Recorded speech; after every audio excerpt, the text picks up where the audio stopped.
The first light of dawn spilled softly over the horizon, brushing the city's rooftops with a pale, hesitant glow. Yet there was no stirring within the streets, no murmuring of voices, no echo of footsteps on cobblestones. The city lay in a profound silence, a stillness so complete it felt almost sacred, as if the world itself had paused to observe it. Tiny wisps of morning mist curled around the corners of narrow alleys and slipped between the arches of abandoned doorways. The faint scent of damp stone and old timber lingered in the air, subtle yet persistent, weaving a quiet narrative of a place once full of life. Birds circled above in hesitant arcs, their calls sparse, almost as if they too were cautious of intruding on the delicate hush that draped the city like a shroud. The streets, though empty, bore unmistakable traces of daily existence. A wheel leaned against a weathered cart, left behind as though the hands that once guided it had vanished mid-gesture. Faded fabric flapped from a clothesline strung across a courtyard, moved only by the gentle morning breeze. The marketplace, which must have once hummed with barter, laughter, and the aroma of fresh bread, stood abandoned. Stalls were scattered with remnants of past commerce, cracked ceramic bowls, dried herbs spilling from woven baskets, and the occasional coin, tarnished and glinting faintly under the first rays of sun. Each object, each fragment of human activity, told a silent story. It was a story of ordinary lives, abruptly interrupted, a life frozen in a moment that no one had asked to remember. As the eye wandered across the city, the architecture spoke with an eerie eloquence. Towers and walls, built of finely hewn stone, seemed to reach both towards the sky and towards some hidden truth buried in the earth. Windows, now open to the elements, framed the pale morning in still life compositions, some broken, some intact, all hinting at lives that once filled these rooms. Doors stood slightly ajar as though their occupants had stepped outside and simply never returned. The subtle beauty of the city, so carefully constructed over years of effort and imagination, contrasted sharply with the weight of emptiness that had settled over it. There was elegance, there was geometry, and there was the subtle poetry of a place that had thrived, and then, in a heartbeat, ceased to be. In the quiet courtyards, the remains of everyday life painted a haunting picture. A child's wooden toy lay discarded near the threshold of a home, its paint chipped, its wheels still attached but warped from years of exposure. A chair rested on its side beside a table, where a meal had been left unfinished, crumbs scattered and untouched, a cup tipped gently as though nudged by some unseen hand. The faint traces of meals, of conversations, of laughter, clung to the walls like whispers, almost audible if one paused long enough to listen.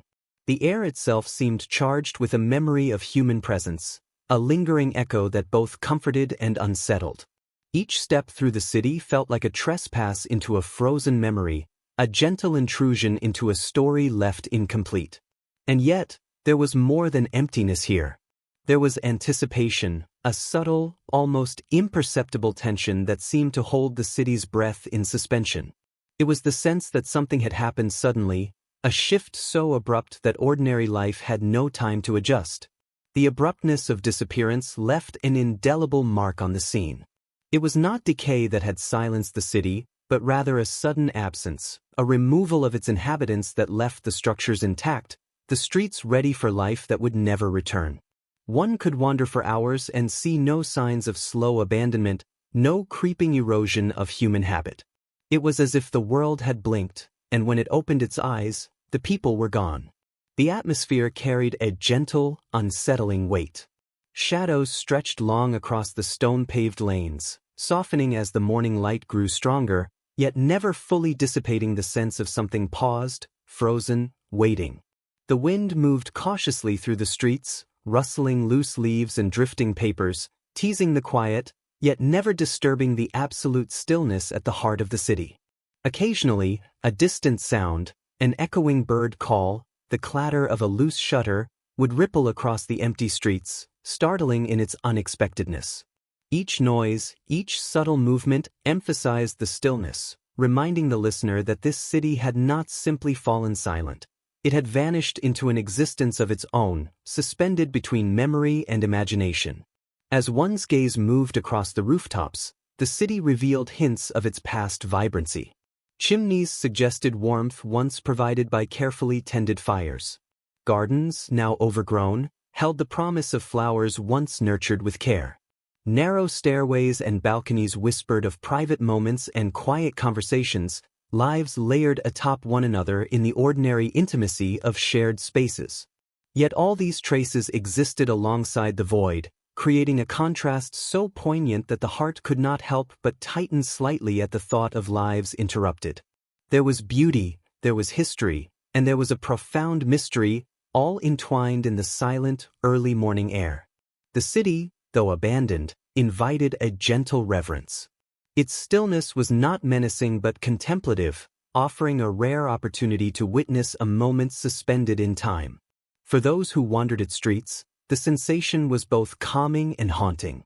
It was the city's quiet invitation to step lightly, to observe slowly, and to listen to the stories left behind in objects, in architecture, in the air itself. And in that listening, one began to understand the extraordinary nature of what had occurred here. This was no ordinary city.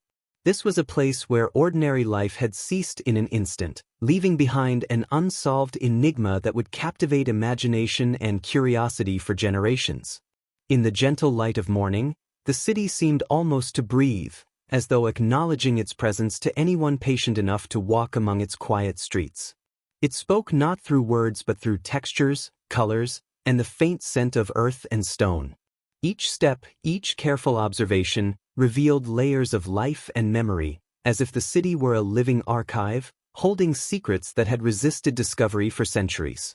And for the listener, it created an intimate sense of awe, a wonder tempered by the profound stillness of the vanished lives that once animated these streets.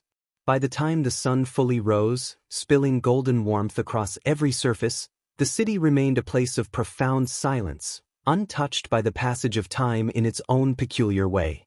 Its story had begun before the dawn of memory, and its mystery was just beginning to unfold for those who would seek it. Here, in the stillness of empty streets, with whispers of the past curling around every corner, the listener was invited into a world both real and impossible, a city that vanished overnight and whose secrets still refused to be fully understood.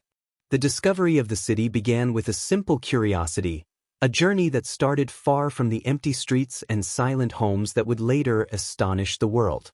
Archaeologists had been exploring the region for years, surveying rolling hills and winding riverbanks in search of forgotten settlements, their notebooks filled with sketches, measurements, and fragments of history. One morning, a subtle anomaly in the landscape caught the attention of a seasoned researcher, a line of unusually straight stonework partially hidden beneath overgrown vegetation. It was easy to miss, almost invisible to the casual eye, yet it beckoned the explorers forward with a quiet insistence, promising revelations buried for centuries.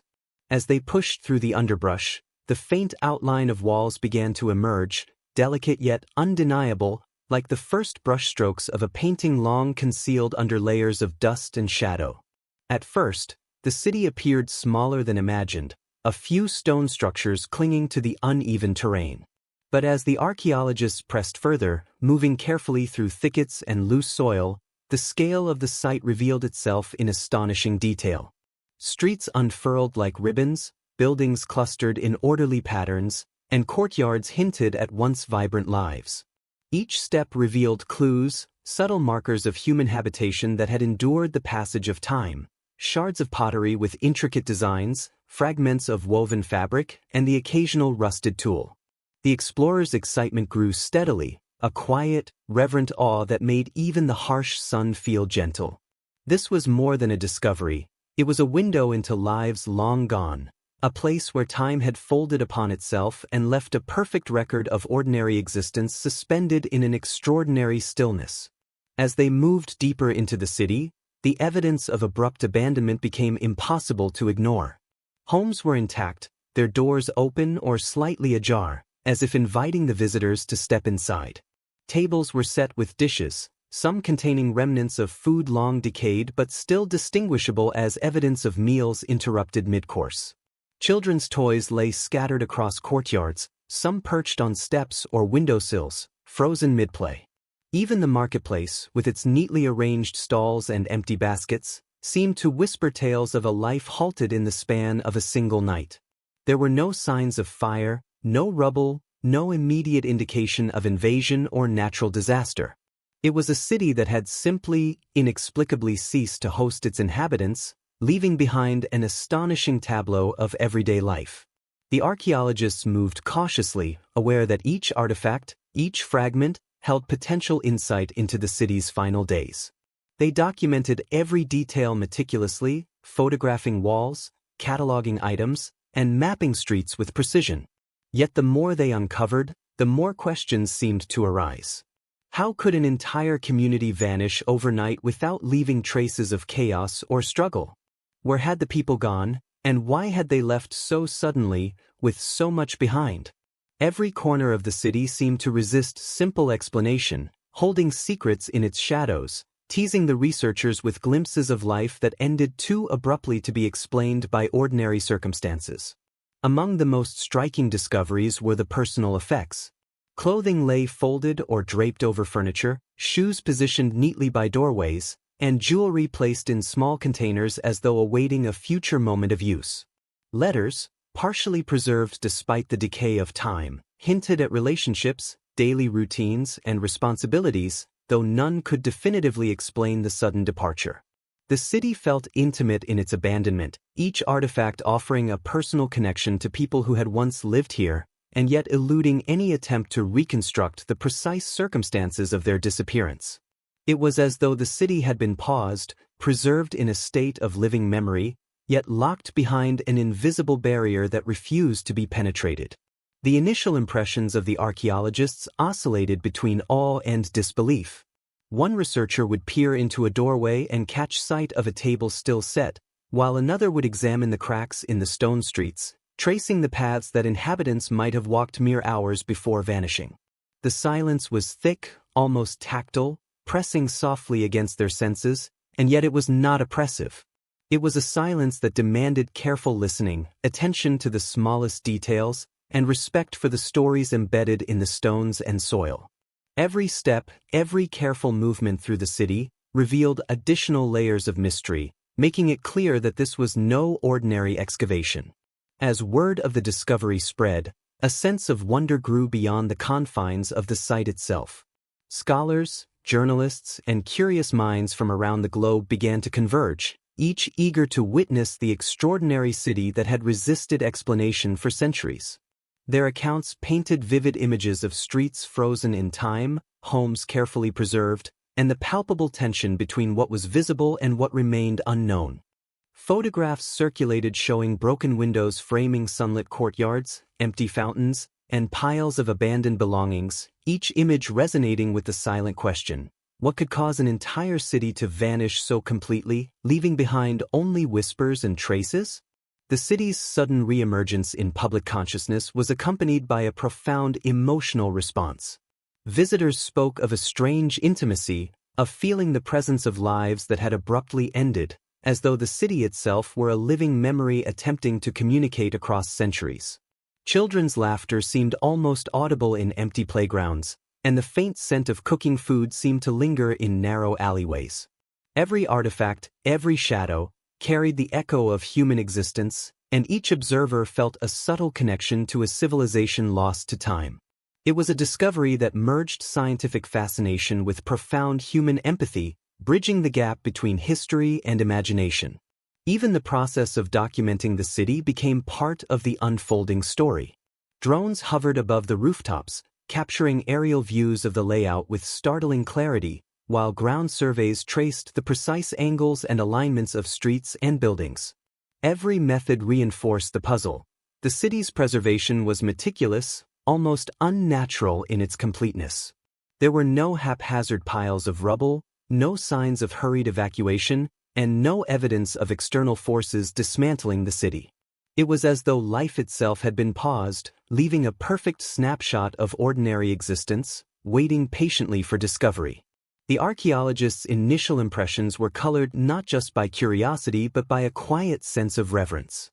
Walking through the city was like entering a space outside of ordinary time, where the past and present coexisted gently, and where every observation mattered. The careful mapping of streets, the cataloging of personal effects, and the photographing of interiors were not merely professional tasks. They were acts of witnessing, of honoring lives that had abruptly vanished yet continued to resonate through the silent stone and lingering air. By the end of their first days in the city, the researchers felt a mixture of accomplishment and humility. They had uncovered a remarkable sight, a city whose story was frozen yet compelling, a place that refused easy explanation. Yet for every answer they recorded, new questions arose, deepening the mystery and amplifying the wonder. It was a discovery that would captivate the imagination of scholars and storytellers alike, a city that had slept silently beneath the earth, waiting for the day when its quiet secrets would finally be acknowledged, and still, the reason for its sudden disappearance remained elusive, like a whisper lost in the wind, beckoning patiently for understanding.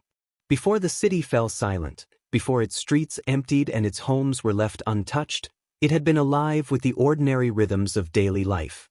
One could almost picture the sun rising over tiled rooftops, spilling warmth across narrow lanes where merchants prepared for the day ahead.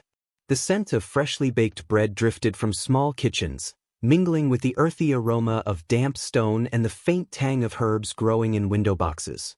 Children ran along cobblestones, their laughter echoing off walls, weaving in and out of fountains and courtyards. The sounds of conversation, the rhythmic pounding of tools, and the occasional toll of a distant bell created a living symphony, a backdrop to the ordinary and extraordinary moments that defined human existence. The architecture itself reflected the city's character and ingenuity. Houses were compact yet elegantly arranged, balancing utility with aesthetic grace. Courtyards offered quiet spaces where families gathered in the morning or evening, where neighbors shared stories over steaming cups of tea or coffee. Markets were alive with motion and color, displaying woven baskets of fruits and vegetables, jars of spices, and handcrafted goods, each item carefully presented to entice customers. The streets curved naturally, revealing hidden gardens, small shrines, or quiet fountains tucked away behind walls. Even the smallest details, carved door frames, delicate ironwork, painted shutters, spoke of a community that valued artistry, care, and a sense of belonging. Daily routines were woven into the fabric of the city in ways that were both functional and poetic. Farmers and traders moved between homes and markets, carrying baskets brimming with produce, coins jingling softly against leather straps. Children's footsteps padded lightly along alleys, sometimes chasing one another in games that blurred the lines between play and learning.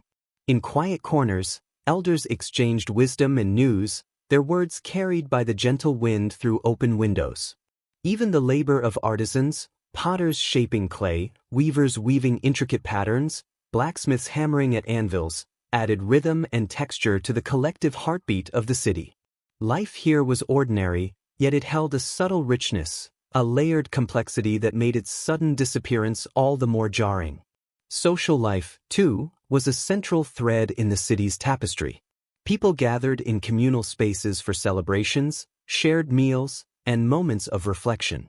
Festivals brought vibrant color, music, and dance to the streets, where children and adults alike could participate in traditions passed down through generations.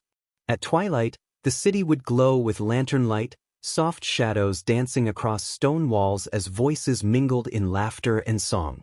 Even the simplest interactions, exchanging greetings with neighbors, haggling for a fresh loaf, sharing water at a fountain, formed an intricate network of human connection, subtle yet profound.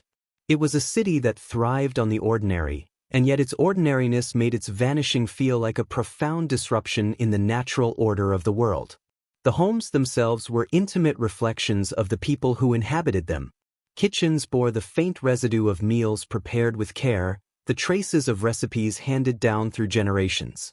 Bedrooms contained personal touches, quilts lovingly stitched, small trinkets on nightstands, books worn at the edges from frequent reading. Courtyards held pots of flowers, herbs, and vegetables, evidence of lives lived attentively and with purpose. Every item, every arrangement, was a testament to the rhythm of human existence, the subtle rituals that gave shape and meaning to daily life. And yet, in the aftermath of the city's sudden abandonment, These ordinary details became fragments of a larger, unanswerable question. Why did it all stop so abruptly? Even the sounds of the city, which had once created a constant, comforting hum, now existed only in memory. The chatter of neighbors, the clatter of carts over cobblestone streets, the murmur of flowing water from fountains, all had vanished. The auditory landscape that had once defined the city was frozen in absence, leaving only the faintest echoes in the minds of those who would later walk its empty streets. And in that absence, the emotional weight of loss became palpable. Listeners could almost feel the invisible presence of lives interrupted, a delicate tension between what had been and what had been taken away. The ordinary, once so familiar, became extraordinary in its sudden cessation. Daily commerce and labor, which had sustained the city's population, left subtle traces that hinted at the lives abruptly interrupted. Market stalls were arranged with care, baskets still containing remnants of produce, jars of spices uncapped, as though a hurried step away had left everything in mid-use. Tools rested where they had been last handled, hammers poised above anvils, pens beside ledgers, sewing needles threaded into fabric mid-stitch. Even these small details suggested urgency, a sudden need to abandon routines, but offered no explanation for the absence of panic. It was as if life had been paused at the precise moment it was fullest, leaving a perfect, haunting snapshot of ordinary human activity. The rhythm of the city extended to its spiritual and cultural practices as well. Temples, shrines, and communal spaces held evidence of devotion and reflection. Candles left half-burned, offerings left in careful order, inscriptions worn by hands seeking guidance or comfort. Music and art had their place in daily life, whether in songs hummed softly in kitchens, instruments resting in quiet corners, or murals that adorned walls with stories of history and legend. In every space, one could sense the balance between work and rest, labor and leisure, devotion and celebration. These details, subtle yet profound, spoke of lives intertwined with environment, community, and time, a rich tapestry now interrupted with a finality that seemed incomprehensible. Even the climate of the city had shaped its daily life. Gentle breezes carried the scent of earth and vegetation, sun and shadow played across walls and courtyards, and seasonal changes had dictated both labor and leisure. People had adapted to the natural rhythms, planting gardens that flourished with the changing seasons, adjusting routines to the height of the sun, and taking solace in the predictable cycle of day and night. Yet, despite these harmonies, none could have prepared the inhabitants for the sudden cessation of life, the abrupt departure that left this finely tuned rhythm suspended in a state of eerie perfection. In contemplating life before the vanishing, one cannot overlook the emotional texture that existed alongside the physical. Joy, sorrow, ambition, fear, and love all played subtle roles in shaping the city's character. Celebrations of births, marriages, and achievements echoed through narrow streets. Mourning and remembrance occurred quietly in private corners. Friendships, rivalries, and alliances wove a social fabric that held the city together, making its sudden emptiness more poignant. Every stone, every artifact, every faint imprint of human touch carried layers of memory, inviting observers to imagine the rich inner lives of those who had lived there and to feel, in a gentle way, the poignancy of absence. By the time one fully envisions the city in its living state, the impact of its sudden disappearance becomes starkly evident. The contrast between vibrant life and haunting emptiness is almost unbearable in its clarity. Streets once filled with motion and sound now lie silent. Courtyards that had once hosted gatherings are deserted. Homes carefully arranged with care and intent now remain frozen in a state of timeless abandonment. And yet, in this juxtaposition lies the profound fascination of the city.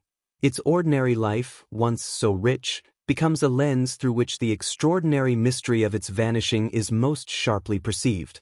Through all of this, listeners are invited to dwell in the sensory richness of the city's past, the smells of markets and kitchens, the textures of walls and streets, the gentle movements of people engaged in daily tasks.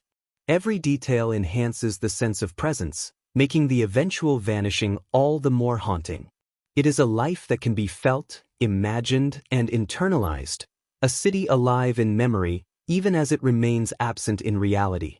And in that space between what was and what is, the story gains its emotional resonance, allowing the mind to linger gently on both wonder and sorrow, curiosity and empathy, in a rhythm perfectly suited for contemplation and quiet reflection. The sudden disappearance of the city has given rise to countless theories, each attempting to explain an event that defies ordinary understanding. Scholars, scientists, and storytellers alike have speculated for decades, exploring every possibility from natural catastrophes to human interference and even whispers of the supernatural. One prevailing theory suggests that a natural disaster struck without warning, a violent earthquake, a flood, or perhaps an eruption concealed by the surrounding hills. Proponents of this idea point to the geography, nearby rivers that could have surged unpredictably, the subtle tremors recorded in the region's history, and the precarious positioning of certain buildings along hillsides prone to erosion. Yet, for all the plausibility of this argument, the city's remarkably intact structures seem to resist such an explanation. Walls remain upright, courtyards unscathed, and personal belongings are left precisely as if the inhabitants had stepped away only moments ago. Another theory leans toward disease, a sudden plague or illness that spread with unimaginable speed, compelling inhabitants to flee or succumb before they could even signal distress. Some imagine a virus or contagion unknown to history, invisible yet devastating in its reach. This idea evokes a quiet terror, life halted not by force, but by the invisible touch of something microscopic, imperceptible, and unstoppable. Evidence to support this, however, is sparse. Skeletal remains offer few definitive clues, and the abrupt nature of the city's abandonment challenges the conventional timelines of disease progression. Still, the possibility lingers, as compelling as it is chilling, inviting both medical speculation and a quiet, imaginative dread. Human intervention offers yet another lens through which to interpret the vanishing. Some scholars have suggested invasion or conflict, envisioning a swift attack that forced the city's inhabitants to flee. Perhaps an enemy appeared suddenly, an overwhelming force that left no time for resistance. Here, the mind conjures visions of chaos, gates flung open in haste, carts abandoned mid-road, families separated in fear. Yet archaeological evidence contradicts this scenario. There are no signs of struggle, no burn marks, no weapons scattered in haste. The streets are calm, not chaotic, the homes orderly, not ransacked. The contrast between expectation and reality is striking, emphasizing the peculiarity of a disappearance that seems peaceful in outward appearance yet abrupt in totality. The supernatural, though approached cautiously by most academics, cannot be ignored in the realm of human imagination. Legends whisper of curses, divine intervention, or inexplicable forces that remove a city from the plane of ordinary experience. Some theorists speculate that a temporal anomaly, a sudden bending of time or space, might account for the vanishing. Others suggest a collective spiritual or psychological event that compelled inhabitants to leave en masse, guided by intuition or vision beyond ordinary understanding. These ideas, while unprovable, capture the imagination in a way that empirical evidence often cannot. They highlight the human tendency to seek meaning in events that elude explanation, and the deep fascination we hold for the unknown. As the archaeologists sifted through the city's remnants, each of these theories gained and lost credibility in subtle ways. Evidence of daily life frozen mid-action suggested suddenness, a speed inconsistent with long-term planning or organized evacuation. Artifacts left in meticulous order indicated a lack of panic or chaos, suggesting that whatever compelled departure was swift yet silent. Items of value remained untouched, coins, jewelry, and personal objects left behind with an almost serene precision. The contrast between ordinary life and abrupt abandonment was the crux of the mystery. A city once vibrant, suddenly empty, and seemingly untouched by the force that removed its inhabitants. Theories also diverge in their interpretation of human psychology. Some propose that fear, rumor, or premonition might have swept through the city, a collective instinct guiding inhabitants to flee before disaster struck. This theory implies a community deeply attuned to environmental cues, capable of anticipating catastrophe before it arrived. Yet again, the evidence is ambiguous. Streets show no patterns of hurried departure, homes remain open, items unclaimed, daily routines interrupted mid-action.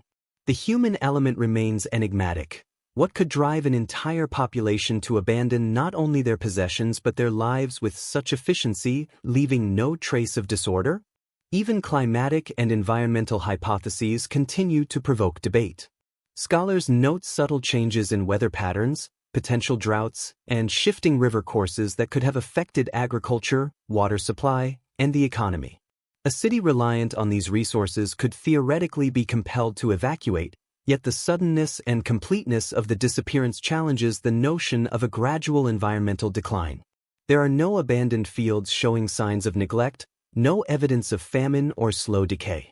Instead, the city stands preserved, a frozen tableau of human life in its final, unbroken moment.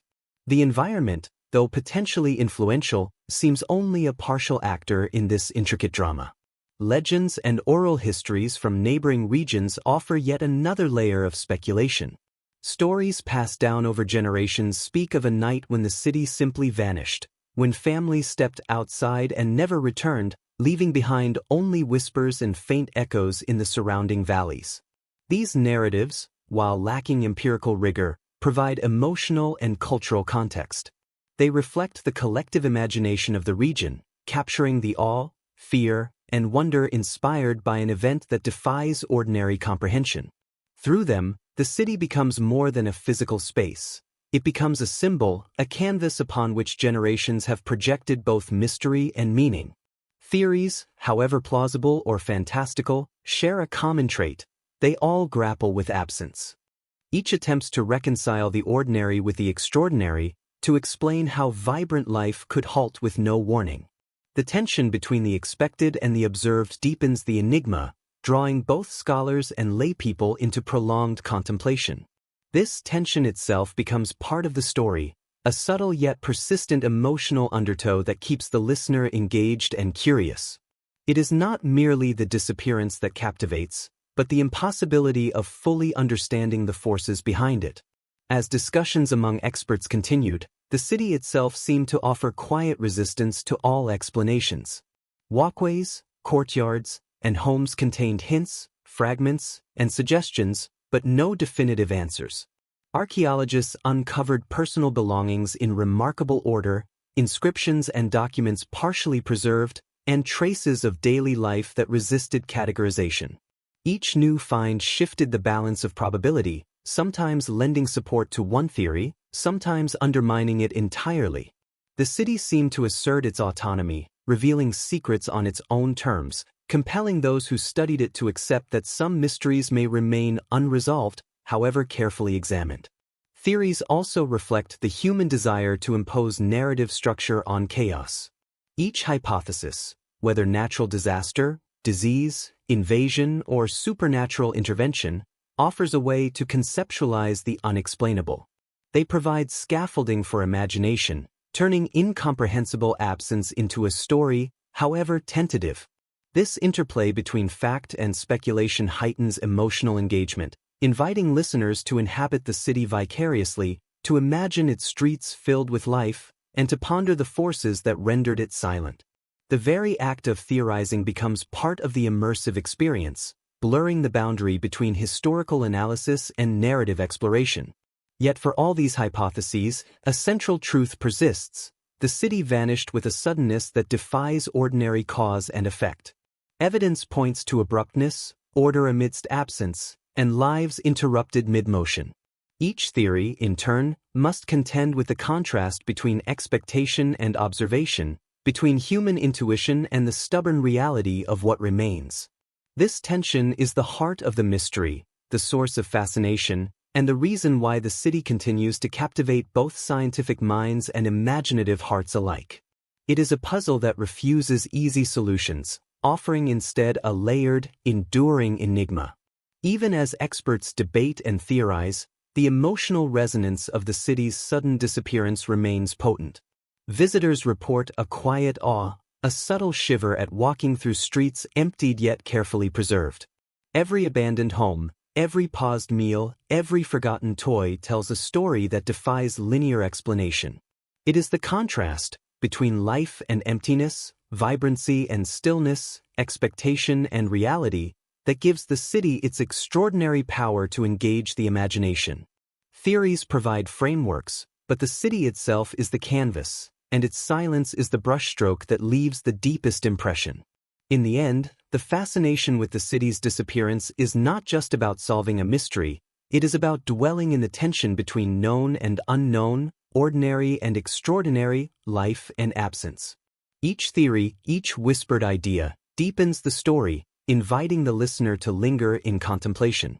It is this very balance between careful reasoning and imaginative wonder that transforms the city from a historical site into a living narrative, a space where human curiosity, empathy, and awe converge. And in that convergence lies the enduring, haunting beauty of the vanished city, a place that continues to inspire, mystify, and quietly captivate every mind that dares to explore its silent streets. As the archaeologists began their meticulous exploration of the city, the first clues of its sudden abandonment emerged with quiet insistence. Each step, each careful touch of stone and soil, seemed to reveal fragments of a story that had been frozen mid-motion, a narrative interrupted by forces unknown. The very air carried the faint imprint of human activity, a slight scent of aged wood and stone, the lingering tang of herbs once used in cooking, and the almost imperceptible whisper of footsteps that no longer existed. Every object encountered, the chipped pottery on the floors, the scattered utensils on kitchen tables, the toys resting where children had last set them down, was a silent testament to lives that had vanished abruptly, leaving the ordinary behind as if it were a carefully staged scene. In homes that had been lived in for generations, the archaeologists found details that spoke to the intimate rhythms of daily life. A chair tipped gently in a courtyard suggested someone had risen to answer a sound outside. A basket of partially peeled fruit on a table indicated a meal interrupted before it could be enjoyed. Clothing lay folded neatly, shoes placed beside beds as if their owners had only stepped out for a moment. These signs were subtle yet striking, offering the compelling sense that the city had paused, suspended between action and absence, leaving the observer to trace invisible pathways of human movement and thought. Each discovery deepened the sense of wonder and unease, revealing a community frozen in the act of living, a narrative halted with no warning. The city's marketplaces, usually a hub of commerce and conversation, offered some of the most evocative clues. Stalls, arranged with precision and care, contained remnants of trade, dried herbs, cracked ceramic bowls, and a few coins left behind, untouched by time. The faint outlines of footprints in dust suggested hurried steps or playful movements, yet the evidence remained ambiguous. No trace of struggle or panic marred the orderly streets. The absence of chaos was itself a clue, hinting at a departure that was swift yet strangely calm. It was as if the city had been emptied not by force, but by an unseen hand, leaving a tableau of everyday life preserved for future discovery. Even the personal belongings left behind offered insight into the lives of the inhabitants. Small containers held trinkets, ornaments, and coins, arranged with care rather than discarded. Books rested on shelves, their pages slightly curled with age, yet untouched by human hands for generations. Letters, fragmented but partially legible, revealed routines, correspondence, and the occasional note of anticipation or reflection. Each artifact carried subtle hints, the routines, preferences, and priorities of ordinary people abruptly removed from their environment. The archaeologists moved slowly, cataloging every detail, aware that each object was a piece of a puzzle whose edges refused to fit neatly into any known explanation. Some of the most intriguing clues emerged from the city's public spaces. Fountains, once sources of water and social gathering, stood empty yet immaculate, their basins containing no debris or indication of neglect. Squares and courtyards bore the faint traces of gatherings, celebrations, and daily interactions. Footprints pressed lightly into dust, benches positioned to catch morning sun, and flowers planted with deliberate care. The juxtaposition of these spaces, rich with traces of human presence yet devoid of living participants, created a tension that was difficult to describe. The archaeologists could feel it in the gentle silence, in the way sunlight illuminated the remnants of life, and in the subtle interplay of shadows across walls and pavements. It was as if the city itself were breathing, offering clues while maintaining its ultimate mystery. The streets, too, spoke volumes. Narrow lanes twisted between buildings with a sense of intention, suggesting both protection and community. Doorways opened into courtyards and homes where time seemed to have stopped entirely. Occasionally, an unexpected discovery, a child's toy, a well-worn tool, a piece of jewelry, would emerge, prompting reflections on the humanity that had once filled these spaces. Each artifact became more than evidence. It was a story, a moment of life preserved, hinting at routine, emotion, and interaction. Walking through these streets, one could almost sense the quiet urgency that must have accompanied the city's sudden emptiness, even if the details remained forever obscured. The arrangement of items within homes and public areas suggested care and habit. Cooking implements were positioned as if ready for the next meal, shoes aligned neatly, and linens folded or draped in ways that reflected daily routines. Nothing indicated theft, destruction, or hurried abandonment. Instead, these clues pointed to a rapid departure, one in which inhabitants left behind even what might have been considered essential. The archaeological evidence suggested not panic, but sudden absence, a mysterious event so precise and unexpected that it defied ordinary comprehension. Observing this, the archaeologists could only wonder what invisible force, natural or otherwise, had removed life so efficiently from every corner of the city. In examining the city's infrastructure, further clues emerged that hinted at the normalcy of life before the vanishing. Water channels were clear, streets clean, and storage spaces well-stocked, indicating that the community had been thriving until the moment of departure. The absence of decay or neglect reinforced the sense of abruptness, while the careful preservation of everyday items emphasized the human element, the patterns, routines, and habits that had been suddenly interrupted. These observations provided insight into the city as a living entity, a complex system of interdependent lives halted without warning. Even the smallest details contributed to the puzzle. A child's doll resting against a doorstep, a partially mended piece of clothing, the placement of kitchen utensils, all suggested continuity and care immediately prior to the disappearance. Observing these details, the archaeologists felt a profound connection to the absent inhabitants, a sense of intimacy with lives that could only be imagined. It was a quiet, reflective engagement, one that emphasized both the fragility and the richness of human existence. Each discovery created a layered narrative, subtle yet compelling, leaving the explorers increasingly aware that the city's story was one of sudden interruption rather than slow decline. The pattern of clues extended beyond the immediate confines of the city. Surrounding fields, gardens, and pathways offered hints of everyday labor, trade, and leisure. Faint impressions in soil suggested footsteps, while remnants of tools and containers indicated agricultural activity. Yet these spaces, like the city itself, showed no evidence of prolonged abandonment or disaster. They were frozen snapshots of human effort and care, now silent, awaiting interpretation. The combination of urban and rural traces painted a picture of a community that had been complete, balanced, and thriving until the moment of vanishing, reinforcing the extraordinary nature of the disappearance.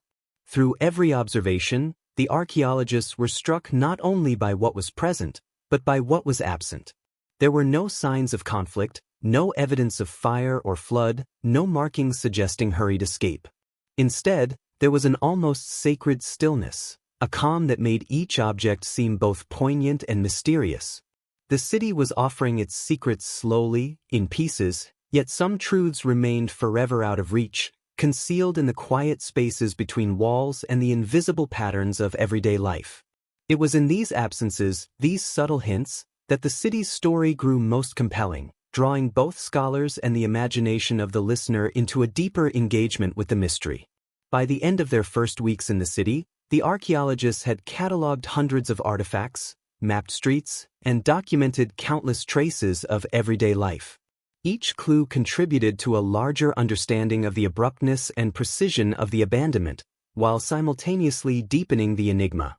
The city, in its silent generosity, offered fragments of its past without providing explanation, inviting those who studied it to inhabit a space of both wonder and contemplation.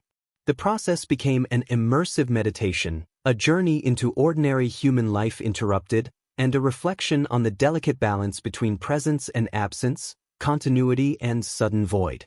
As the archaeologists ventured further into the city, the intricate layout of streets, alleys, and courtyards began to reveal more about the community's structure, social life, and priorities. Unlike modern cities shaped by efficiency and speed, this city's design reflected a deliberate rhythm, an intimate balance between communal spaces and private sanctuaries. Streets curved gently, following natural contours of the land, encouraging movement that was both practical and contemplative. Small plazas and fountains punctuated the urban landscape, providing natural gathering points where neighbors would meet, exchange news, and share in quiet rituals. Even the arrangement of homes suggested careful consideration for sunlight, airflow, and proximity to vital resources. There was an unspoken harmony in the city's design, an elegance born of both necessity and aesthetic sensibility, and as the archaeologists traced these patterns, they could sense the care and thought invested in each stone and pathway. In many homes, the arrangement of objects revealed subtle narratives about those who lived there. In one kitchen, a loaf of bread, slightly cracked, rested beside a small pile of freshly chopped herbs. Nearby, a pot of water reflected the morning sun, while a spoon lay across a bowl, as if the cook had simply stepped away for a moment. In a courtyard, a chair tipped gently against a wall, suggesting someone had risen abruptly to answer a sound or greet a visitor. The smallest details carried enormous weight, providing intimate glimpses into lives otherwise lost to time. As the archaeologists documented these findings, they felt a profound connection to the invisible presence of the city's former inhabitants, imagining the gestures, habits, and moments of attention that had brought each space to life. Public spaces, too, offered deep insight into the city's character. Market stalls, arranged with care, displayed remnants of trade, bundles of dried herbs, cracked ceramic bowls, and jars of spices that had long since lost their aroma but still held shape. Faint footprints pressed into the soft earth suggested motion and interaction, the play of children chasing one another through alleys, or the measured steps of merchants moving between stalls. The square at the city center, with its fountain and benches, spoke to communal life, families gathering at dawn, friends meeting in the evening, and elders sharing stories under the gentle shade of trees. The arrangement of public and private spaces reflected a balance between individual routines and collective culture, an elegance that made the abrupt vanishing all the more poignant and incomprehensible. In exploring the residential quarters, the archaeologists noticed a remarkable consistency in household organization. Furniture, utensils, and personal items were all placed with care, yet none had been removed or hidden. Clothes were folded, shoes aligned neatly by doorways, and small tokens of daily life, jewelry, coins, and trinkets, remained undisturbed. Even rooms where children had played were preserved with delicate precision. Toys scattered across floors, small chairs nudged slightly askew, and chalk marks faintly etched on walls. It was as if the city had been paused mid-action, captured in a moment of serene, everyday existence. This remarkable state of preservation lent the city an almost sacred quality, compelling the archaeologists to move carefully, aware that they were touching remnants of life that had vanished without warning. The city's architecture provided further insight into the community's values and technological skill. Stonework was precise, walls carefully aligned, and rooftops constructed with materials that suggested both durability and aesthetic appeal. Windows framed courtyards, gardens, and streets in ways that maximized natural light and ventilation. Decorative elements, carvings, painted murals, and sculpted reliefs spoke to a culture that valued artistry alongside function. Even simple storage spaces, carefully organized and labeled, suggested a meticulous attention to detail and a desire for order in daily life. Each architectural choice, large or small, reflected intentionality, and the sudden disappearance of the city only heightened the poignancy of these thoughtful designs. Among the most revealing findings were the personal artifacts left behind. Letters, partially preserved, offered glimpses into relationships, household routines, and social interactions. Books, their pages curled with age, revealed reading habits, favorite texts, and educational practices. Jewelry, coins, and small household tools provided subtle evidence of occupation, trade, and domestic economy. Even the smallest objects, a carved wooden spoon, a ceramic cup, a fragment of fabric, held stories that spoke to the rhythm and texture of daily life.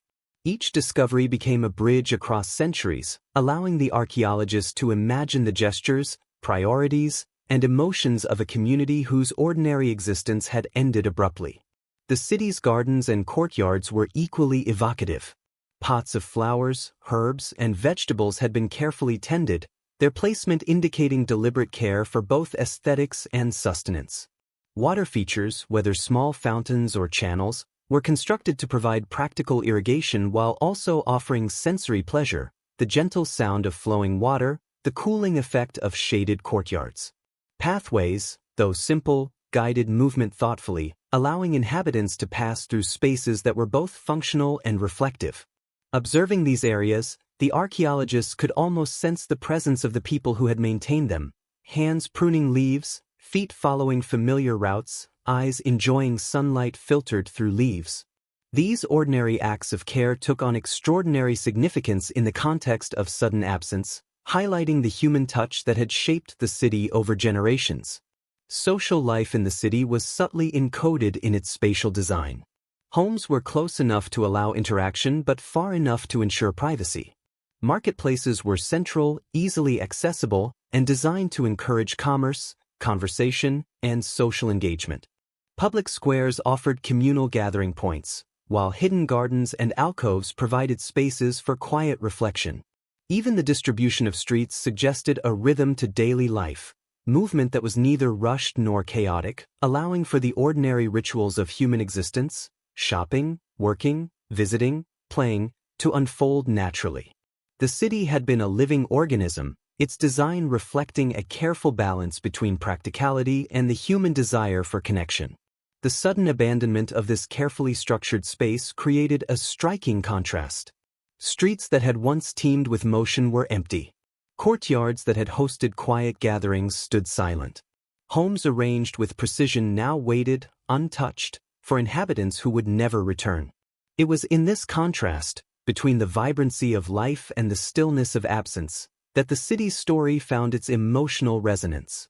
Every detail of daily life, preserved mid-action, underscored the abruptness and mystery of the disappearance, drawing the archaeologists into a profound reflection on both fragility and continuity in human existence. Even the smallest traces of domestic life carried narrative weight. Cooking implements, carefully placed, suggested meals interrupted. Personal belongings, left unclaimed, spoke to ordinary routines suddenly halted. Footprints in soft soil, toys on the floors, and lightly worn furniture all contributed to a sense of presence and absence intertwined. Each artifact, each observation, reinforced the feeling that the city had not deteriorated over time, but had been suspended, almost magically, at the precise moment life ceased. The archaeologists walked carefully, aware that every step through the silent streets brought them closer to understanding a community that had vanished without warning yet left a vivid imprint of its ordinary existence. As the team continued their exploration, patterns emerged that offered subtle clues to the city's daily rhythm. Courtyards connected homes, market stalls facilitated social exchange, and streets guided movement in ways that reflected both practicality and aesthetic consideration. The interplay between private and communal spaces revealed a community attuned to both individual and collective needs. Even in the absence of inhabitants, these patterns communicated something essential about the lives once lived here, a blend of care, attention, and quiet purpose that made the city's disappearance all the more profound. The archaeologists began to understand that the city's mystery was not merely in what had vanished, but in what remained. The arrangement of objects, the design of spaces, and the subtle traces of daily activity all conveyed a story that was as intimate as it was enigmatic. Each discovery invited reflection, imagination, and a gentle awe at the precision, thoughtfulness, and humanity preserved in stone, soil, and artifact. The city, though silent, spoke volumes about ordinary life interrupted, and in that quiet narrative lay the enduring fascination that would captivate scholars, storytellers, and anyone who dared to walk its empty streets. As the archaeologists continued their careful survey, the city's infrastructure began to reveal both its ingenuity and the delicate interplay between human life and environment. Streets were narrow yet purposeful, designed not just for passage but for rhythm and flow. Sunlight filtered through winding alleys in patterns that shifted throughout the day, illuminating homes, courtyards, and fountains in a dance of light and shadow. Each building's orientation, each doorway and window, reflected careful planning to maximize both practicality and comfort. Water channels, constructed with precise attention to flow and pressure, delivered life-giving water to homes and gardens alike, demonstrating an understanding of natural forces and resource management. The city was not merely built, it was orchestrated, a living, breathing environment attuned to human needs while harmonizing with nature's rhythms. In private homes, small details spoke volumes about the routines and priorities of their occupants. A set of bowls left beside a stove suggested the preparation of an early meal, while an overturned chair indicated that someone had moved suddenly, perhaps responding to a sound or a passing neighbor. Books rested open on shelves, their pages worn and annotated with careful handwriting, revealing habits of thought, education, and reflection. Jewelry and coins lay undisturbed, not hidden or hoarded, signaling a life of order and perhaps trust within the community. Even the smallest items, a comb on a windowsill, a pot of herbs by a doorway, told stories of intention, habit, and the quiet dignity of daily living. Each artifact, though modest, was imbued with narrative power, providing subtle clues to the rhythm of life that had once animated the city. Public areas, from bustling markets to serene courtyards, offered an equally rich sense of the city's character. Market stalls were carefully arranged, remnants of trade neatly preserved, baskets of dried fruit, ceramic jars, and woven baskets, each item aligned as if awaiting the return of their owners. Footprints pressed lightly into the soft earth suggested motion, children chasing one another, merchants pacing between stalls, residents moving to collect water or attend a communal event. The central square, with its fountain and benches, evoked gatherings and celebrations, conversations shared under the soft light of dawn, whispers exchanged at twilight, and the gentle murmur of community life unfolding in ordinary, human rhythms. Even in absence, the city's design communicated social priorities and the subtle ways in which space shaped interaction and connection. Gardens and courtyards reflected both practicality and beauty, offering further insight into the daily lives of the inhabitants. Herbs and vegetables were neatly arranged in terracotta pots, flowering plants added color and fragrance, and shaded areas provided spaces for quiet reflection or conversation. Water features, from small channels to modest fountains, offered not only irrigation but also the soothing sound of flowing water, creating a gentle auditory landscape that complemented the visual and tactile design. The care evident in these spaces suggested attention to both sustenance and serenity, a desire to integrate work and leisure, beauty and function, in ways that enriched the human experience. The sudden absence of these practices, preserved in perfect stillness, heightened the poignancy of what had been lost. Archaeologists found that the city's homes and public spaces were carefully adapted to daily routines, reflecting the subtle rhythms of time, light, and activity. Kitchens were arranged to optimize cooking efficiency, courtyards designed to capture morning sunlight, and living spaces oriented to allow natural ventilation. The placement of objects suggested habitual movement, chairs pulled from tables, tools resting where they had been last used, and personal items positioned for easy access. Even pathways within homes and streets followed patterns that hinted at the predictable ebb and flow of daily life. Observing these details, the archaeologists could almost trace the invisible choreography of a city alive with ordinary human movement, now frozen in abrupt silence. The absence of chaos or disarray became a central clue in understanding the city's sudden vanishing. Streets were clear, homes intact, and public spaces orderly. There were no signs of hasty departure. no overturned carts, no scattered possessions, no indications of fire or conflict. The city appeared to have been paused, each element left precisely as it had been moments before departure. This serene state challenged every conventional explanation, emphasizing both the suddenness and the mystery of the event. It was as if an invisible hand had moved through the city, halting life mid-action while leaving the physical and social order undisturbed. Personal artifacts continued to provide insight into ordinary life as well as the suddenness of the departure. Letters and notes, partially preserved, revealed glimpses of relationships, daily schedules, and domestic concerns. Books suggested intellectual pursuits and leisure activities, while toys and personal belongings indicated the presence of children and family life. Coins, utensils, and small household tools were all left behind in ordinary order, suggesting that inhabitants had not anticipated returning immediately, yet had not taken time to remove essential items. Each object, in its quiet way, spoke to lives interrupted and left behind, creating a layered narrative that transcended physical evidence. The interplay of natural light and architectural design further highlighted the city's careful planning. Narrow streets guided sunlight into courtyards, windows and doors framed views of fountains and gardens, and reflective surfaces enhanced illumination in interiors. Seasonal changes would have altered these patterns subtly, influencing daily routines, social gatherings, and labor. Observing the city in its abandoned state, the archaeologists could reconstruct these rhythms, imagining the ways in which light and shadow had shaped the experience of everyday life. The city, though silent, revealed itself as an environment thoughtfully designed to support both utility and aesthetic pleasure. Even the social dynamics of the city could be inferred from spatial arrangements. Homes were positioned to encourage both privacy and neighborly interaction, marketplaces facilitated exchange and conversation, and communal areas offered spaces for reflection, leisure, and celebration. The careful balance between individual needs and collective life was evident in the subtle design of pathways, courtyards, and public spaces. Movement through the city would have been guided not just by necessity, but by an understanding of rhythm, interaction, and human desire for connection.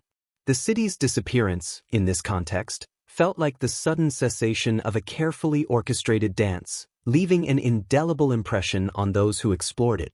The meticulous preservation of domestic and public spaces created a haunting contrast between life and absence.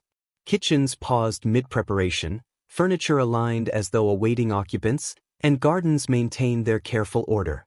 Streets, normally full of motion and sound, were empty yet remarkably intact. Footprints pressed into dust, marks on floors, and minor displacements of objects hinted at movement, yet lacked evidence of panic or chaos.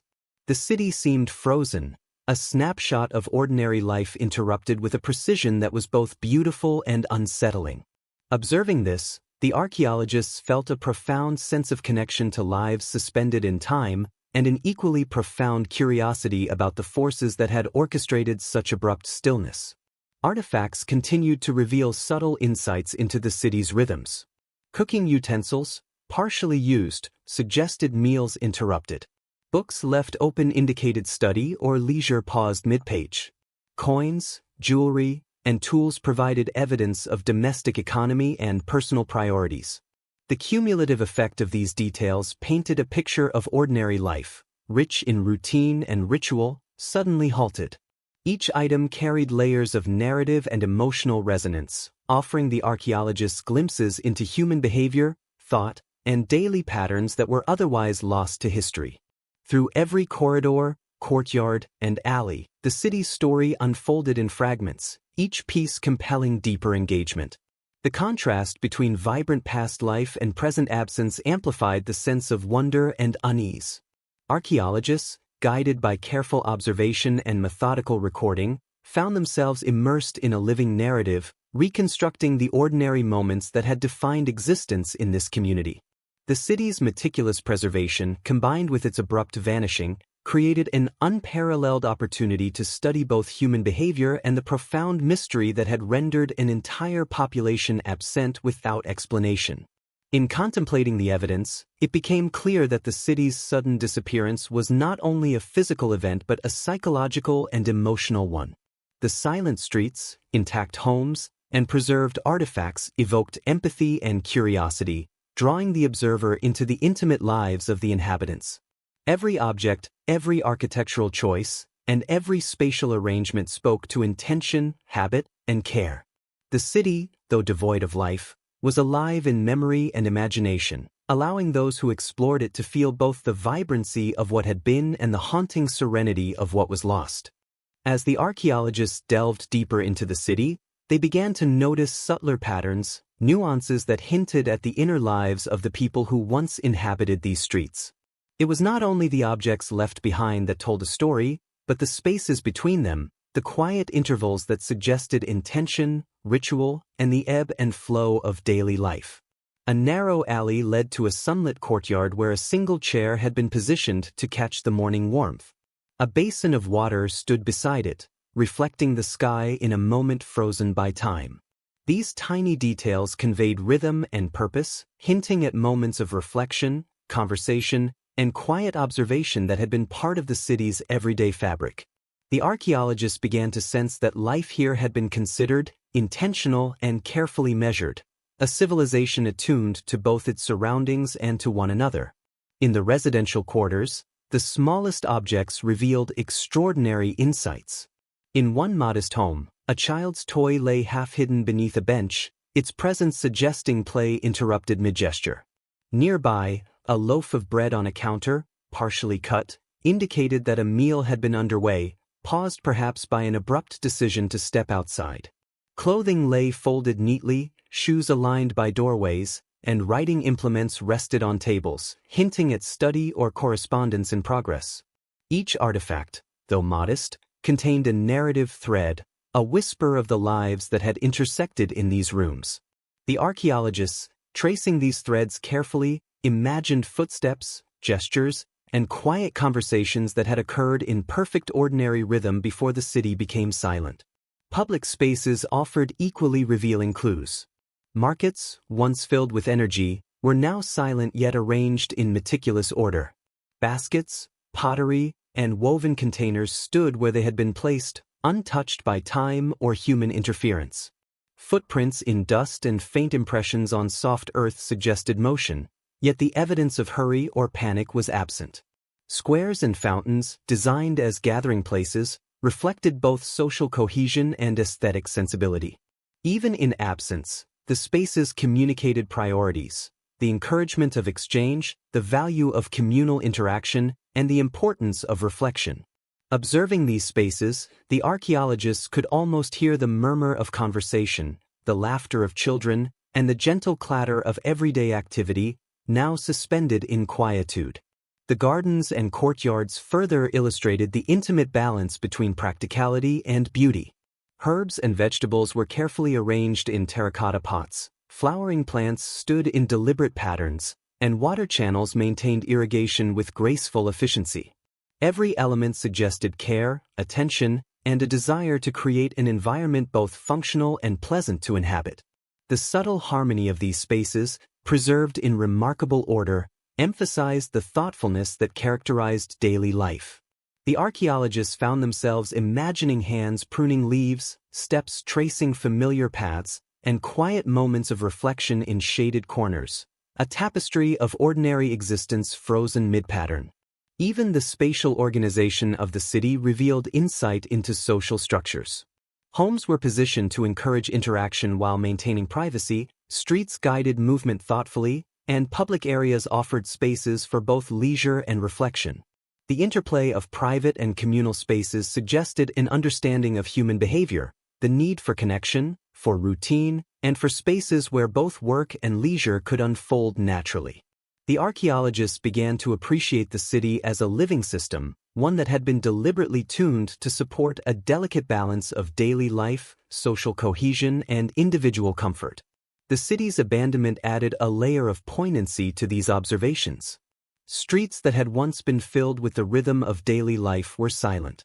Courtyards, kitchens, and gardens remained perfectly arranged, as if awaiting the return of their inhabitants.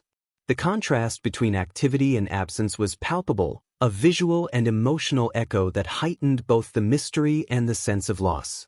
Each preserved moment emphasized the abruptness of the disappearance, offering a haunting insight into a civilization whose ordinary routines had been suspended without warning. Personal artifacts reinforced this sense of suspended life. Books lay open, revealing pages mid-read, writing implements rested on tables. Coins and tools remained in their habitual places. Toys, clothing, and small household objects suggested the presence of families, children, and daily rituals. Each item provided a thread in a narrative that was otherwise invisible, connecting archaeologists and observers to the human rhythms that had animated the city. The meticulous preservation of these objects emphasized care, habit, and intention, making the sudden vanishing all the more striking and emotionally resonant. The interplay of light, shadow, and architectural design further enriched understanding. Narrow streets guided sunlight into courtyards, windows framed views of gardens and fountains, and reflective surfaces enhanced illumination in interiors. Seasonal changes would have influenced these patterns, subtly shaping social gatherings, work, and leisure. Even absent of inhabitants, the city spoke through the careful orchestration of light, movement, and space, conveying an aesthetic sensibility intertwined with practical necessity. Observing this, the archaeologists could almost reconstruct the ordinary days of a community attentive to its environment, capable of creating beauty, order, and rhythm in daily life. Artifacts continued to convey intimate details about domestic life.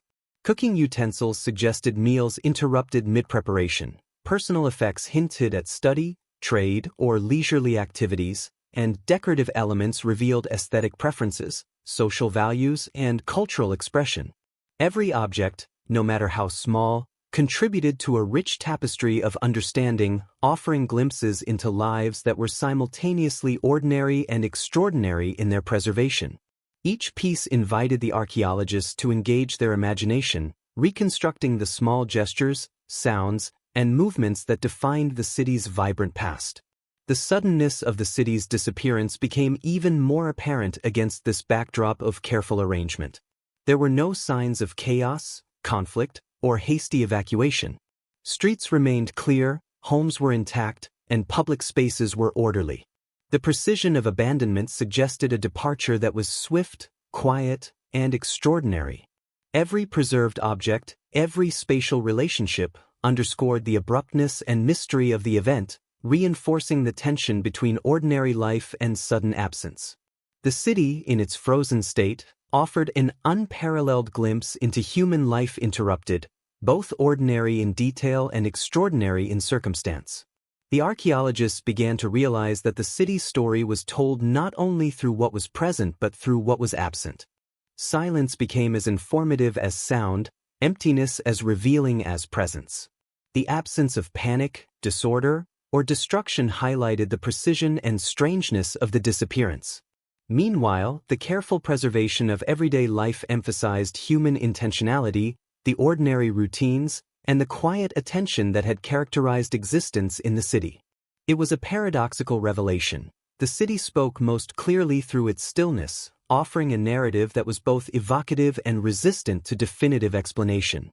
Walking through the city, the archaeologists were struck by the emotional weight of their discoveries. Kitchens, courtyards, gardens, and streets were imbued with traces of human care, movement, and habit. Footsteps, gestures, and daily rituals could almost be imagined in the spaces between objects. Each detail, while ordinary in isolation, combined to create a profound sense of life once present and suddenly absent. The city became a silent teacher, imparting knowledge about human behavior, social organization, and the beauty of ordinary existence, even as it concealed the ultimate mystery of its disappearance. In contemplating the city, it became clear that the vanished population had left more than material traces. They had left a narrative, a quiet and intricate story embedded in the rhythm of objects, spaces, and light. The archaeologists, through careful observation and imagination, reconstructed these rhythms, glimpsing the patterns of labor, leisure, social interaction, and domestic routine. The city, though devoid of inhabitants, remained vividly alive in memory and imagination, offering an extraordinary opportunity to understand life interrupted yet preserved with delicate care. The emotional resonance of these discoveries was profound. Silence, stillness, and absence became storytelling tools, allowing archaeologists to feel the lives that had been interrupted. Every object, every shadow, and every ray of light became a narrative device, guiding reflection, imagination, and empathy. The city's frozen state invited deep contemplation, creating a bridge across centuries between observer and vanished inhabitants. In this way, the city spoke not only through evidence but through experience, teaching lessons about the fragility, beauty, and persistence of human life in the face of sudden disappearance. While feared and ostracized, he occasionally intervened in ways that demonstrated profound skill and compassion, revealing a depth of character often invisible to those outside his profession. Ritual, superstition, and meticulous preparation coalesced to provide the executioner with a framework for enduring his burdens. Repetition and discipline created resilience, while ethical and psychological strategies ensured he could navigate the moral ambiguity inherent in sanctioned killing. In this carefully orchestrated life, death was not merely an act of violence. It was a measured, ritualized, and morally contextualized event that reinforced societal order, moral norms, and personal survival. Ultimately, the executioner's life embodied resilience, paradox, and insight. Hated yet essential, feared yet indispensable, isolated yet central, he carried the weight of medieval society's laws, morality, and fears. His craft demanded precision, psychological acuity, and ethical sensitivity. His daily existence required reflection, ritual, and disciplined engagement with both mortality and morality. Through these practices, the executioner upheld the fragile balance upon which medieval life rested, demonstrating a quiet dignity and mastery that ensured not only the survival of social order but also the preservation of humanity in a profession defined by its proximity to death. The executioner's story is a testament to endurance and the human capacity to navigate extreme responsibility. In a society defined by superstition, ritual, and the omnipresence of mortality, he existed as both guardian and participant, executing justice while observing the moral and social consequences of each act. He bore witness to courage, fear, repentance, and resignation, internalizing lessons about life and humanity that few others could understand. His labor, though feared and stigmatized, preserved the community's ethical framework, maintained social cohesion, and embodied the delicate interplay between life, death, and the moral order that sustained medieval civilization. To live as a medieval executioner was to inhabit a world of contradictions.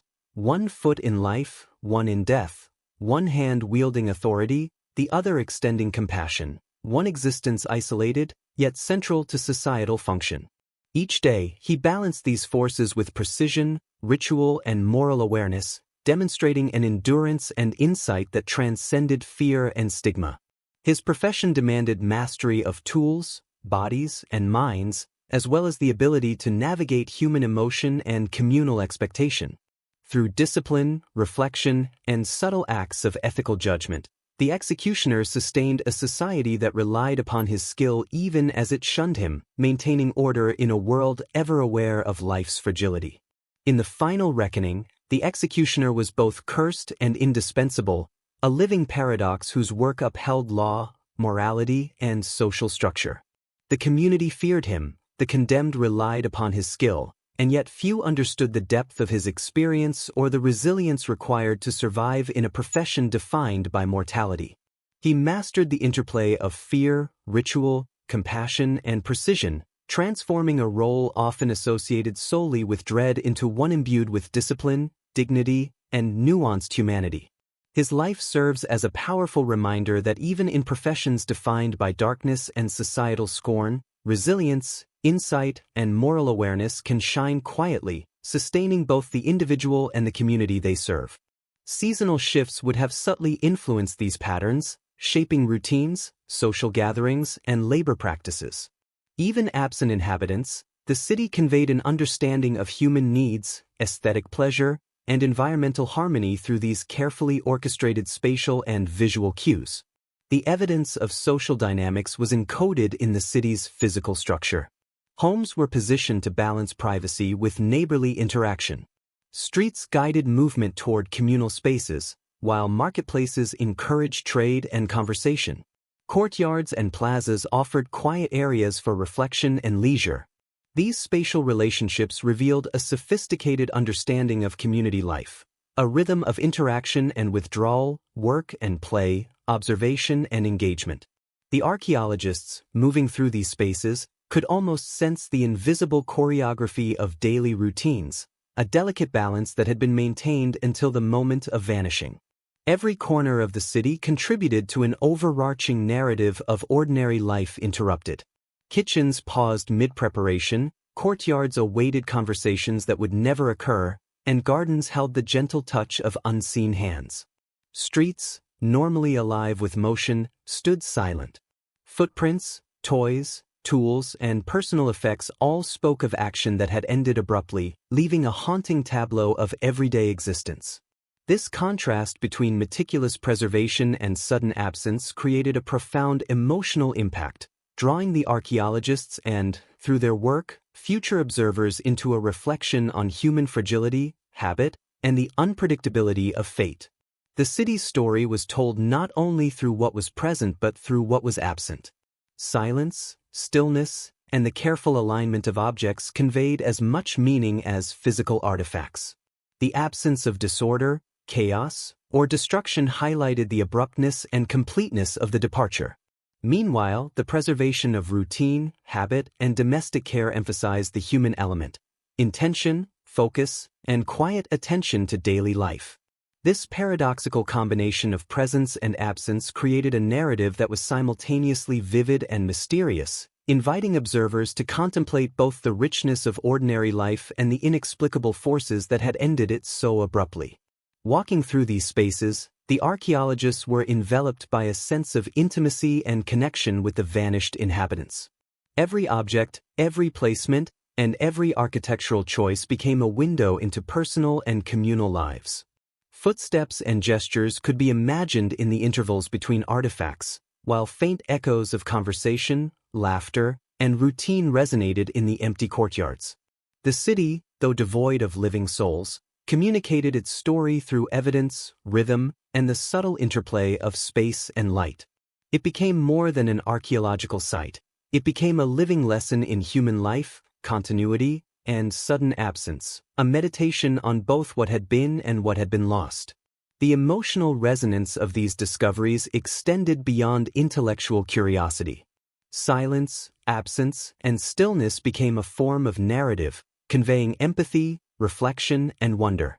The city offered a story through experience rather than explicit record, guiding observers to reconstruct invisible lives through careful observation and imagination. It invited deep engagement, bridging centuries to connect the archaeologists and later audiences to the ordinary yet extraordinary lives of those who had vanished. In this way, the city communicated a timeless lesson, that life, even when interrupted, leaves an indelible imprint, shaping memory, understanding, and human curiosity long after the physical presence has disappeared. As the archaeologists continued their careful exploration, they turned their attention to the outer districts of the city, where the pattern of abandonment remained as precise and haunting as in the center. These neighborhoods, less densely populated yet meticulously maintained, offered equally compelling insights into the lives of the vanished inhabitants. Streets wound gently between modest homes, courtyards opened into small gardens, and communal wells and fountains punctuated the landscape. Here, the traces of human activity were subtle yet deeply revealing. Footprints in soft soil hinted at daily routines, tools lay where they had last been used, and small household objects remained undisturbed. In this quieter part of the city, the sense of frozen time was even more pronounced, as though life had been paused with extraordinary care and precision. Within the homes, the patterns of domestic life were evident in minute detail. Kitchens contained evidence of interrupted tasks, pots half-filled, utensils resting on counters, and crumbs scattered where they had fallen. Bedrooms preserved the intimate arrangements of daily life, clothing folded neatly, bedding slightly rumpled, and personal items, jewelry, combs, writing implements, placed in positions that suggested habitual use. Children's toys, sometimes hidden under benches or nestled in corners, revealed the rhythms of play and leisure. Even in these ordinary moments, the archaeologists sensed intention, care, and the quiet dignity of lives lived with routine, purpose, and attentiveness. The absence of disorder made the sudden vanishing all the more enigmatic, emphasizing the city's frozen state and the mystery that enveloped it. Public spaces in the outer districts mirrored the sophistication of the city's center. Market stalls, though smaller in scale, were carefully organized with baskets, jars, and tools aligned as if awaiting the return of merchants and buyers. Courtyards and plazas, even those less frequented, reflected the community's attention to both function and beauty. Benches, fountains, and shaded seating areas were positioned to encourage social interaction, reflection, and leisure. In observing these spaces, the archaeologists could imagine the gentle rhythm of everyday life, neighbors exchanging greetings, children chasing one another across open squares, and the soft murmur of conversation under the sun or the cool shade of a tree. The city, in its abandonment, remained vibrant in imagination, a testament to the order and care that had shaped it. Gardens in these outer neighborhoods offered additional insight into domestic and communal priorities. Pots of herbs, vegetables, and flowering plants were arranged with precision, reflecting both practical and aesthetic concerns. Water channels ran methodically, irrigating gardens with careful efficiency, while pathways guided movement between plots and seating areas. These spaces were clearly cultivated with attention, suggesting an integration of labor, beauty, and contemplation. The archaeologists could almost see the inhabitants tending to their plants, children weaving along pathways, and neighbors pausing to admire blooms or discuss the day's events. The preservation of these gardens highlighted the city's balance between sustenance and serenity, functionality and reflection. Architecture throughout the outer districts continued to impress with its meticulous design and alignment. Buildings were oriented to capture light, optimize airflow, and provide comfort. Stone walls, carefully cut and joined, demonstrated both durability and aesthetic care. Roofs, sloped or terraced, reflected attention to weather, climate, and spatial harmony. Windows and doors framed views of gardens, streets, and communal spaces, creating visual connections that reinforced both privacy and community engagement. Decorative elements, murals, carved reliefs, and ornamental details spoke to cultural values, artistic expression, and social identity. The city, in its entirety, was a carefully orchestrated environment, each element harmonizing with others to create spaces conducive to life, reflection, and social cohesion. Personal artifacts remained compelling guides to human presence. Books lay open, sometimes face down as if read and set aside. Writing implements rested within reach, and coins, jewelry, and household tools hinted at daily work, trade, and domestic routines. Even minor objects, a wooden spoon, a fragment of fabric, or a small carved token, suggested care, habit, and attention to life's details. The cumulative effect of these findings allowed the archaeologists to reconstruct a vivid picture of ordinary existence. Meals prepared and interrupted, tasks performed with regularity, and moments of leisure, study, and play woven into the rhythm of each day. Each artifact carried narrative weight, inviting imagination to fill the spaces between objects and steps. The suddenness of the city's disappearance became increasingly haunting as the archaeologists examined these outer districts. Streets remained orderly, homes preserved in their arrangement, and public spaces left untouched by any sign of disorder. There was no evidence of panic, conflict, or haste, only a serene and complete absence that defied ordinary explanation. Objects were left in habitual positions, suggesting that the inhabitants had been interrupted mid-action, yet had departed in a manner that preserved the structure and order of daily life.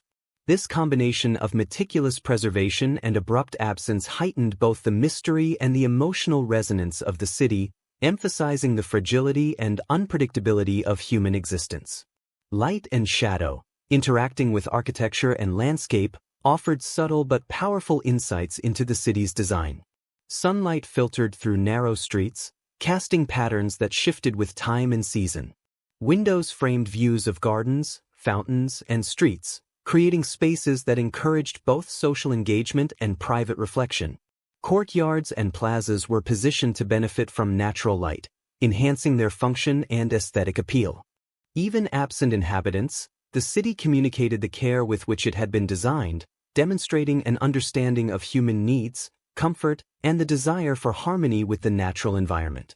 The interplay of illumination and shadow became another storyteller, revealing movement, intention, and rhythm within the city's preserved spaces. Social dynamics were evident in spatial arrangements. Homes were positioned to balance privacy and neighborly engagement. Streets and alleys guided movement toward communal areas, marketplaces, and social hubs.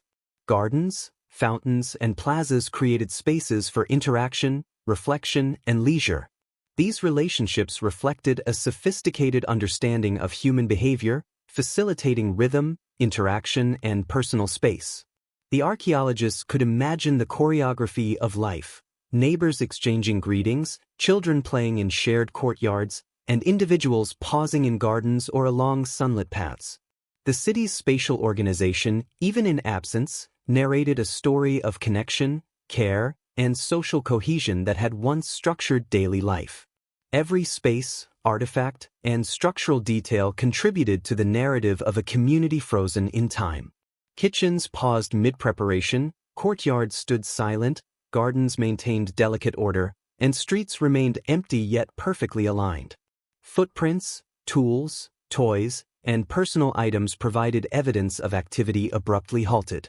The interplay between meticulous preservation and sudden disappearance created a deeply emotional experience for the archaeologists, drawing them into a reflection on the fragility of routine, habit, and human life itself. The city's story was both intimate and expansive, revealing the ordinary and extraordinary in equal measure. Absence, in this context, became a profound storyteller. Silence, stillness, and careful preservation conveyed as much meaning as the physical evidence. The lack of chaos, destruction, or hurried movement emphasized the suddenness and completeness of the departure. Meanwhile, the arrangement of domestic and communal spaces highlighted intention, habit, and attention to ordinary life.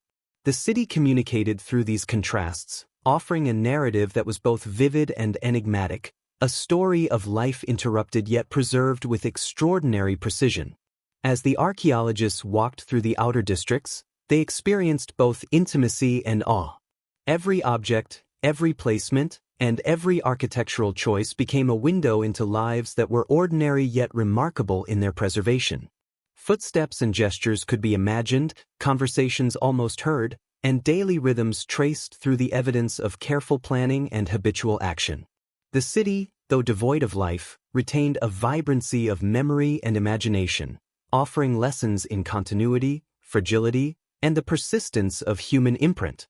In observing these frozen moments, the archaeologists were not merely recording history, they were engaging with the human essence embedded in every corner, every artifact, and every shadow. In the heart of the city, where life would once have been most vibrant, the archaeologists discovered an extraordinary juxtaposition, the contrast between communal vitality and absolute absence. Streets that had been filled with voices, laughter, and motion now lay silent, yet the careful arrangement of buildings, plazas, and fountains suggested a rhythm that had once guided every step. Cobblestones bore impressions of hurried yet deliberate movement, while benches and tables remained perfectly aligned as if awaiting conversation that would never come.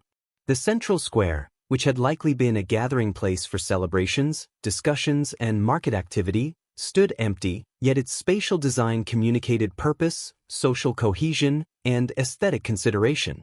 Even in the quiet, the city spoke eloquently, narrating stories through its preservation, its geometry, and the subtle cues left by daily life. Within the homes closest to the city center, the evidence of domestic life became more intimate and revealing. Kitchens bore the traces of meals interrupted, half-filled cooking pots, utensils arranged as though recently used, and crumbs left in their natural positions. Bedrooms displayed the habits and personal lives of inhabitants, with clothing folded or draped in habitual ways, bedding slightly disturbed, and personal effects, jewelry, combs, and writing instruments, placed with deliberate care. In one study, an open book lay face down on a table, while a quill rested nearby, as if someone had paused mid-thought. Toys scattered in corners revealed the presence of children, while work tools indicated professional activity. These minute details conveyed ordinary life in its full richness, capturing routines, habits, and gestures frozen in time. The design of public spaces emphasized both utility and social dynamics. Market stalls were meticulously arranged, offering glimpses of trade, exchange, and communal interaction. Small plazas and fountains facilitated gatherings and reflection, while narrow streets guided movement with precision, balancing accessibility with privacy. Even minor architectural features, such as staircases, balconies, and archways, reflected careful planning and aesthetic sensibility. The interplay between functional necessity and visual harmony revealed a culture attuned to both human needs and the beauty of daily life. In observing these spaces, the archaeologists could imagine the city alive, merchants negotiating deals, neighbors exchanging greetings, children darting through alleyways, and families pausing in courtyards to enjoy sunlight or shade. Gardens, courtyards, and peripheral green spaces revealed further layers of human intention. Potted plants, flowering shrubs, and cultivated herbs demonstrated care and attentiveness, blending practicality with aesthetic delight. Water channels maintained irrigation efficiently, while seating areas provided spaces for rest, reflection, or social exchange. Pathways meandered through these spaces in patterns that suggested habitual movement, inviting inhabitants to stroll, play, or converse. Observing these arrangements, the archaeologists could reconstruct the daily rhythms of life, tending plants, gathering in communal areas, or pausing for quiet reflection. The meticulous care evident in these spaces underscored a culture in which beauty and utility were inseparable, and ordinary life was suffused with conscious attention to environment, comfort, and interaction. Every artifact contributed to an intricate reconstruction of human behavior and daily life.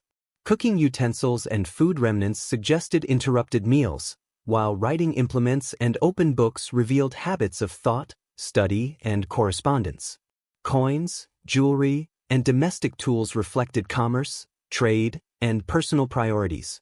Even the smallest objects, fragments of cloth, a carved wooden token, or a child's toy, offered insights into personal care, habits, and cultural norms. Collectively, these artifacts painted a vivid picture of ordinary life, capturing the rhythms of work, play, study, and domestic routine in exquisite detail.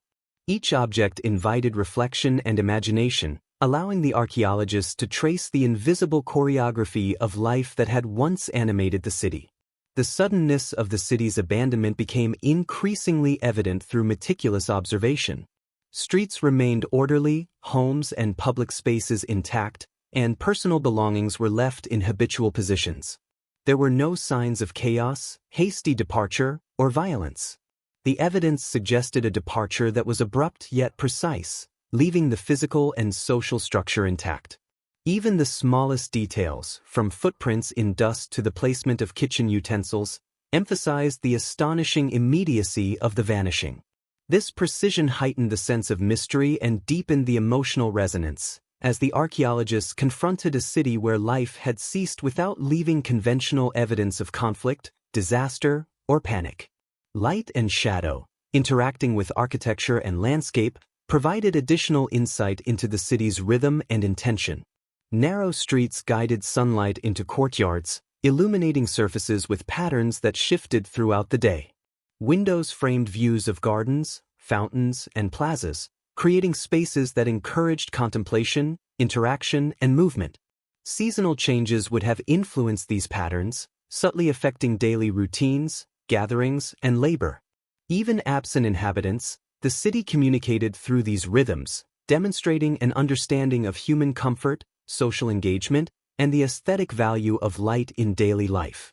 Observing these interactions, the archaeologists could reconstruct not only spatial arrangements but also the temporal flow of life, imagining days filled with ordinary motion, light, and reflection. Social dynamics were further revealed through spatial relationships. Homes were positioned to balance privacy with social engagement, while streets guided movement toward communal areas, marketplaces, and leisure spaces.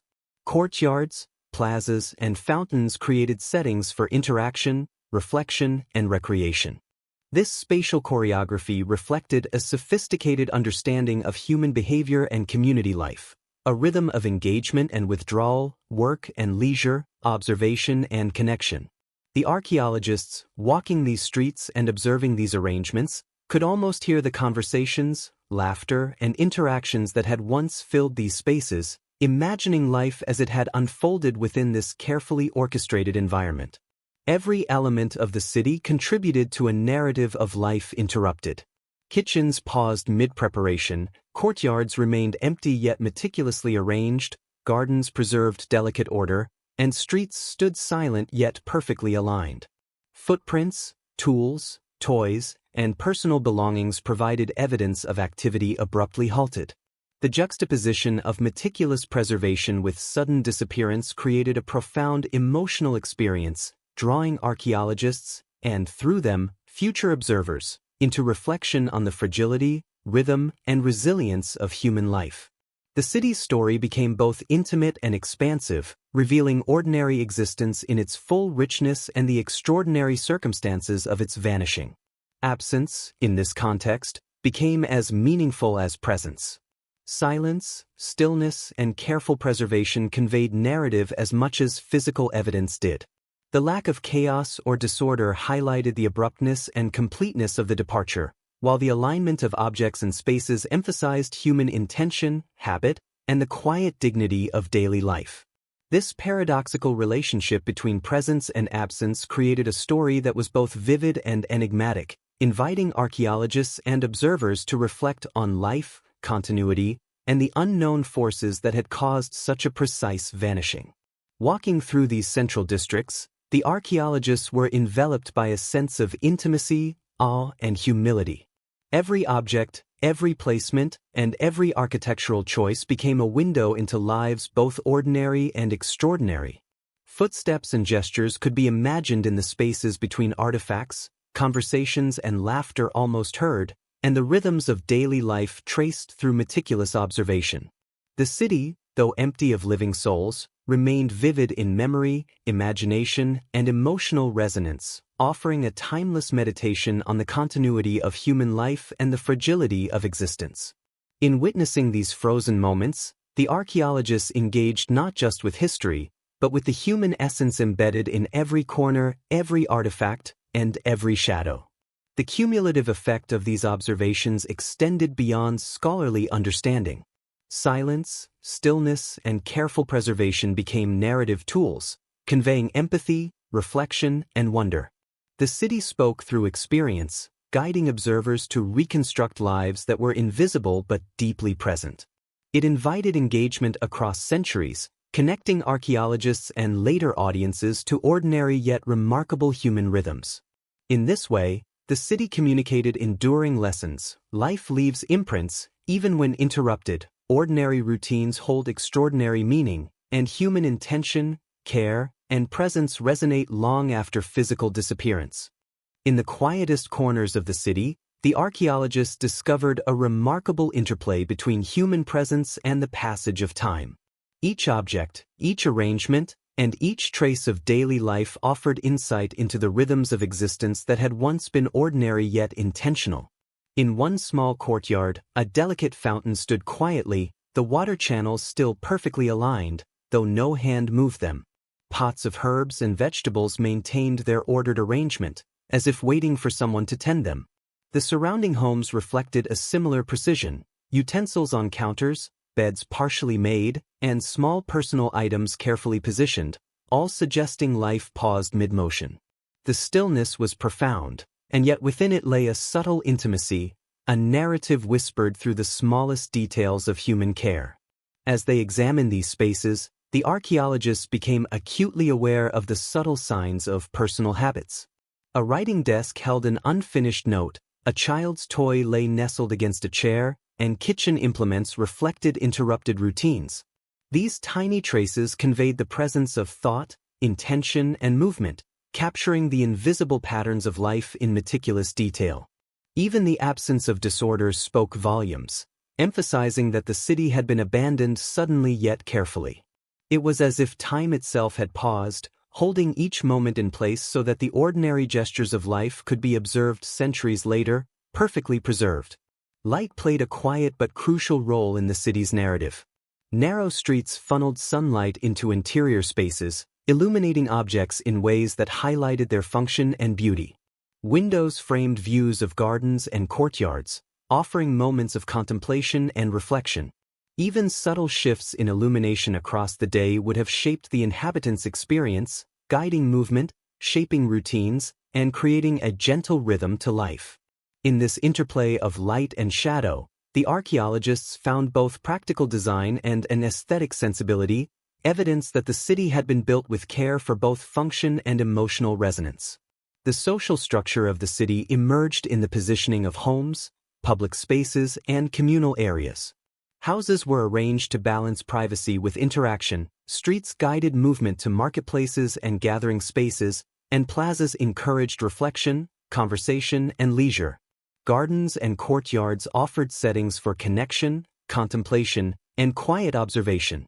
This spatial choreography revealed a sophisticated understanding of human needs, a deliberate arrangement that fostered harmony, community, and daily rhythm. Even in absence, the city conveyed the dynamics of relationships, patterns of engagement, and the invisible choreography that had once shaped daily life. Artifacts scattered throughout these districts provided vivid glimpses into personal and domestic life. Coins, pottery, and tools suggested economic activity and trade, while books, writing implements, and notes hinted at intellectual pursuits and personal correspondence. Clothing, jewelry, and small personal items revealed habit, taste, and attention to care. The arrangement of these artifacts, their careful placement, and their preservation underscored a civilization attuned to both practicality and aesthetic sensibility. Each piece told a story of ordinary life rendered extraordinary through preservation, inviting the archaeologists, and all who would later study the city, to imagine the rhythms, priorities, and relationships of the people who had once lived there. Perhaps most hauntingly, the city's absence itself became a story. The meticulous preservation of objects and spaces contrasted sharply with the total lack of inhabitants, creating a profound tension between presence and absence. Streets, homes, and public spaces were left as if expecting return, yet no return came. Silence, stillness, and the absence of chaos transformed every ordinary detail into an extraordinary narrative. It was in this quiet, frozen state that the city communicated most powerfully, allowing the archaeologists to sense life's fragility, the precision of daily routines, and the enduring imprint of human intention. In observing this delicate balance, the archaeologists began to grasp a deeper truth. The city, though empty, had become a vessel for memory, a record of ordinary human life elevated to something timeless. Each step, each glance, and each carefully arranged object told a story of care, habit, and the quiet beauty of existence. The absence of people amplified the significance of every detail, transforming mundane objects into witnesses of life paused mid-motion.